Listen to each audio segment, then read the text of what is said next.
30 Days of Kidnapping by Hyperintrovert on AR3. Chapter 14, Day 5, Part 2. Tim was banging his head on the dining room table with no signs of stopping. Dick puts a pillow under Tim's head. "What did you find out now?" Tim mumbles into the pillow. "Sorry, replacement. We didn't quite hear that." Jason plops down in a chair as everyone starts to sit down. Turning his head to the side, "What makes you think I found anything?" "Because you have your laptop open and you're hitting your head on the table. You found something on or about your twin." Duke takes a sip of his energy drink. Tim turns his head back into the pillow and screams. After a minute of muffled screams, Tim sits up and rubs his face. "I'm going to get gray hair before I'm 20. He takes a deep breath. Jason may scream. Hell, we all may scream. There is a possibility Danny is a vigilante or is working with one, seeing as Amity Park has a hero. "What?" came from all directions. Bruce sighs.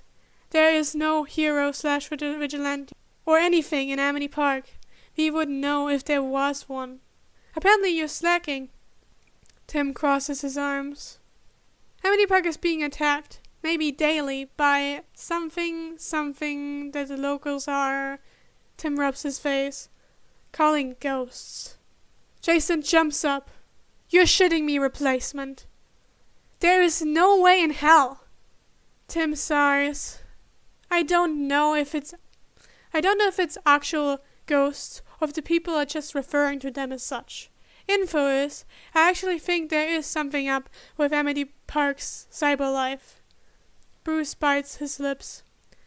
"We would know." Oof. Bruce was in very mood. Not good. Tim runs his hand through his hair and bites back a sigh. What he was about to say would send Bruce off and it most likely make him kill someone. "Yeah, well, you didn't. Even though what I found is stuff you should have known, seeing as there were multiple calls to the Justice League Alliance." Bruce shakes his head. "There was never." Actually, Tim gives a small smirk. Even though it was going to piss off Bruce, Tim did like rubbing facts in people's noses. Someone just didn't report it. Looking into the Justice League Alliance call logs, 10 cries for help from Amity Park. Bruce narrows his eyes. Who? Everyone shivered. Bruce was in his Batman interrogation mode. He was pissed. And, oh God, heads were going to be rolling. 2 people, actually. Tim leans back, trying to remind himself that Bruce is not mad at him. Green Arrow and Green Lantern. Which Lantern? Okay, Bruce is going to be murdering his co-heroes. "You're Faye guy." Bruce growls and storms off to the cave. "So, he def going to kill them, yeah?" Steph asks with a mouthful of waffles. Dick nods. "It's going to be a bloodbath." "Hey Tim, you still at the manor trying to hack Amity's cyber life?" Steph asks over the phone. "Yeah. Why?" The clacking of keys can be heard over the phone. "The cybersecurity is amazing. Cause I'm currently looking at you with a red head that is not Barb's." The clicking stops. "I just put you on speaker. Can you repeat that?" Tim's voice sounded breathless. "Sure, I'm currently looking at Tim, munching on a bad burger with a red head who is not Barb's." The smirk on Steph's face could be heard over the phone. "Daniel and Chaz Fenton," Bruce sighs. "I'm currently trying to figure out why Constantine is in the cave having a panic attack. Could you—" Steph snorts. "Dude, I was already planning on it." She hangs up and barely holds in a villainous crackle. "What is the best way to—" "Perfect!" Steph takes off running after them, waving her arms with a cry of, "Hey!" Jackpot! They both turn around. When she gets close to them, she sees Jazz shrugged and, interesting, Danny was the protector. Odd, seeing as he looked like a light wind would knock him on his ass. Can we help you? Jazz's voice is lanced with suspicion. Good. They're not stupid. Steph smiles. Sorry.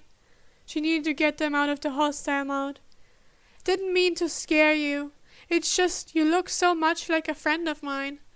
I thought you were him for a minute. That should work. Or not. Daniel groans. Please tell me you're not going to kidnap me too. What? What? What was he trying to say? Did Steph look like a kidnapper? For the love of God, she's a Gotham hero. Jazz smacks Daniel on the arm. Sorry. She gives a tight smile. He's on edge. He's been kidnapped 4 days in a row and thinks it's going to happen again. Oh, okay. Good. Steph didn't give off kidnapper vibes. Wait, what? They only knew of 2 kidnappings. What the hell? Daniel sticks his tongue out at his sister, then turns to Steph. Would your friend happen to be, Tim Drake? How did he know that? Yeah, why? Jazz slaps Daniel over his head. Danny! Oh, so he preferred the name Danny. That's good to know. You did not tell me you were being kidnapped because you were mistaken for Tim Drake. Ow, Jazz, that hurt. What are you, Superman? Steph turns her head and bites her lips to keep from laughing. And first of all, you didn't ask. Oh, he was going to fit in perfectly. And second, I didn't know why I was kidnapped by the first group. And Ivy is the only one who mentioned Tim Drake, and that was in passing. And I told you why Mr. C did. He was kidnapped by Ivy? How the hell did they not know about this? And who the hell is Mr. C? And one more thing. Who is Tim Drake? Oh God, Steph can barely hold it together now. Oh boy, Tim's twin is so precious and must be protected at all costs. Wait, you really don't know who Tim Drake is? This is so beyond funny. Danny shakes his head. Oh, this is gold. Do you know who Bruce Wayne is? He was trying her hardest to keep from bursting out laughing. Danny turns to Jazz, snapping his fingers. That's the guy Tuck is obsessed with, right? The one Sam swears is Batman? A paint, yes, comes from Jazz as she buries her face in her hands. Danny turns back to Steph, beaming. Yeah, I know who he is. Duh. Steph can't hold it in anymore and bursts out laughing. Oh God. This was priceless. I love you. Can I please hang out with you? She couldn't wait to tell everyone. With a smile, Jazz answers. We're going to the museum.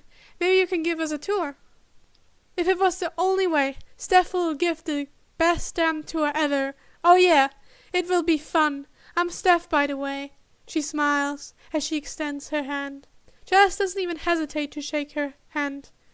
Danny keeps his hands by his side. Odd. Sorry, I don't like touching people. Oh God, he just killed her with that smile. Ah, now he remembers why she used to date Tim. That smile and the head tilt. She really hopes she is not blushing. That's cool. I know someone else who doesn't like touch. God help anyone who tried to touch Damien. So, you've got kidnapped 4 times in how many days? Since we got to Gotham. 4 and 4. Not like it's the first time. Danny shrugs like it's nothing. Steph chuckles. Oh, that sucks. Wait, what? Oh God, oh God, oh God.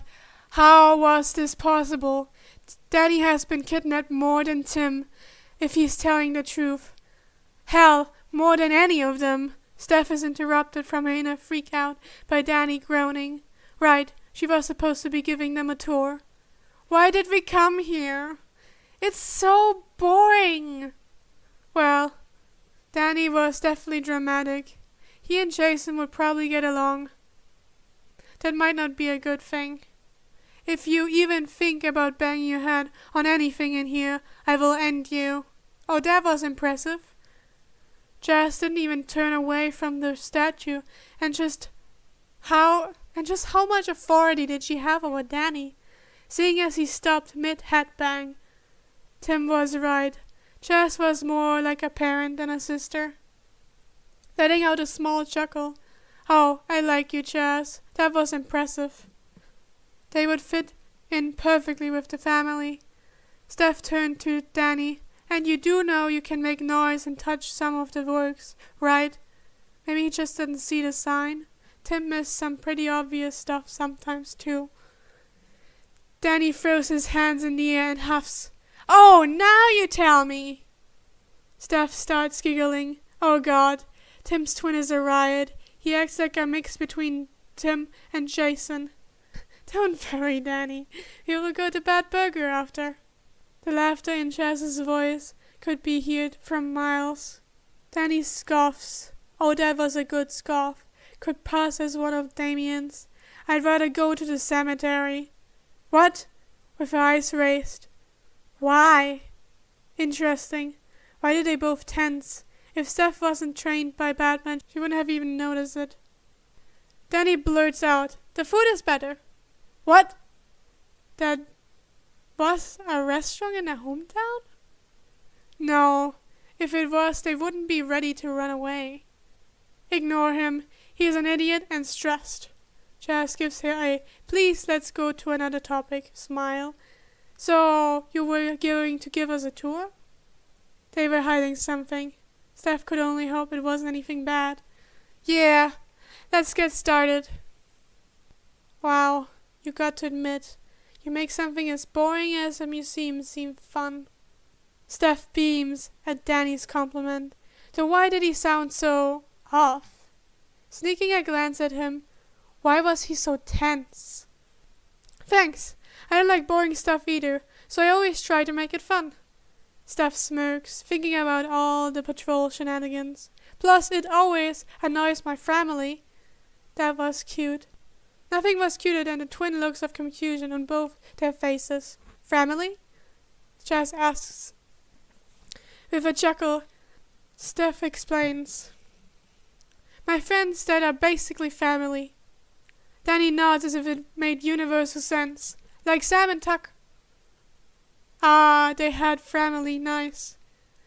Jazz rolls her eyes with a light scoff. They are family with how much they are over. Danny chuckles in agreement and evil intent. How was that even possible? Does that mean Fruit Loop is family too? The look of horror that crossed Jazz's face before she starts hitting Danny is one Steph has only seen on Scarecrow's victims. Don't say that. That is, never. Something was definitely going on that they were hiding. Though it is kinda a lot funny watching them act like her family. Drama and antics. Just got to get Jazz to dye her hair black, and no one would be able to tell that they didn't belong to the Waynes. Steph jumps when the bang of the heavy metal security door slams shut and the lights power off. Shit. A whispered fuck is the last thing she registered. Wow. You are quite a bad bat. What? Shit, fuck. The Riddler found out that she was... But, that was Danny. What? Never mind. The answer is a coffin. And if you cannot get out of my trap in time, all three of you will be in one. Did the Riddler think Danny was a bat? Hearing the rushing of water, Steph takes a breath and starts to work on unlocking the chains. First and foremost, she had to get to her calm, well, after she got her chains off. Steph stops when she hears the sound of chains falling and Danny muttering, now Chess and Steph. How the hell did he get out of them so fast? How long has he been awake? When he wakes her up, after taking care of his sister first, he catches them up to date with confusion lens in his voice. So the Riddler thinks I'm a bat? and is either trying to help train me or is trying to kill all of us. I still don't know which. Steph couldn't help it. It was too funny. They thought he was already a part of the Bat Fam. As she falls into the water piling up, she presses her calm and whispers, "Riddler has all 3 of us. We will be there soon." How was it possible for Bruce's voice to be so grunting sometimes, but other times, now, so smoothing? Looking around, she sees Jazz and Danny whispering to each other. Spotting a door, she goes to try to open it. Yep, locked. Just like she thought. A plaque. "Hey! How can one get into a locked cemetery at night?" She really didn't like riddles. Danny chuckles. "You need a skeleton key, duh." The door opens. Cool. But it's a pun!